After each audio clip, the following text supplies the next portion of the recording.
Now we're going to go down to tricep extensions. So it's the same concept, but like I said, there's little adjustments that'll make a big difference in your body. With a tricep extension, you want to keep your elbows back. You want to go all the way down, lock it out, and squeeze. But when you come up, if I don't keep my elbows back, if I bring them forward, well, I'm not working anything now. I'm just resting. And I see this all the time, right? Like you feel the burn because you're getting lactic acid in your muscles. But guess what? You're not really tearing them down, which is what we want to do by stretching that muscle and then contracting that muscle. If I do this, look, there's no bend in my arm, right?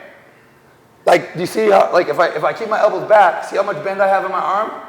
If I bring them forward, even though I feel the burn because I'm flexing it, this is how much bend I get in my arm. And so if my arm was a rubber band and I wanted to wear that band out and get micro tears in it, I would have to bend it, straighten it, stretch it, squeeze it, stretch it, right? So you want to make sure you keep your elbows back, get a good stretch, and then lock it out. Another thing, this is the main thing that I see wrong, but I guarantee 80% of people in here. These handles, they could move. And as you go through your set, they end up doing this. Okay? They end up moving like this. See how they're going in like this? Because you're pushing on the outsides and they start moving. And by the end of the set, you're doing this, which is just a totally different exercise. So what you want to do is if they do move, it just takes 2 seconds. Straighten them back out, okay? Because now you're able to squeeze out and stretch. When they do this, you usually lose tension. And you can't press with your pinky as hard as you can with the palm of your hand. Like I have a lot more power going down this way than if I'm trying to go down this way. And I'm using the side of my hand and it's not a powerful position and it's really uncomfortable. So if you do notice these aren't straight, as soon as they do that, just go, whoop, just turn them and they'll go straight. It's very easy to do, but most people just aren't aware to do that, okay? So the same thing goes with the tricep overhead extension. I see a lot of people using way too much weight and just kind of doing this, all right? And again, I want to stretch my triceps as low as I can, tear the muscle, and then squeeze. So I want to tear it, and then squeeze, okay? So anything to do with arms, you want to think about stretching and squeezing. So they're just two basic things, and they're easy things, but it's something that every time I'll look at any station, I'll see at least 2 or 3 people that need to correct that. And it's hard in the middle of a workout to explain what we mean. We just quickly correct, elbows back, do this, but now that you're learning it in a different environment, it's easy for it to stick. So for tricep extensions, you want to demo this one, it's the same thing. You want to get the full stretch. So if I'm going to get a full stretch on TRX extensions, I want to go all the way to the back of my neck, as far as I could go. I want to feel that stretch as far as I could go, and then squeeze it. Now, if you're not aiming low and your elbows start coming up high, see how I'm not bending my elbows that much, or how he's not bending his elbows? You can't. If your elbows are up here. So you have to keep your elbows down low enough that you can bend them. Does that make sense? So when you start going up high, yeah, you'll feel the burn, but it's like a false burn.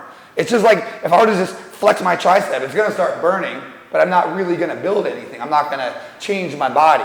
So you wanna keep your elbows down low so that you could actually you want this angle to be as small as possible, all right, in your arms. So just be aware of that, keeping things down low so that you could bend them as much as possible.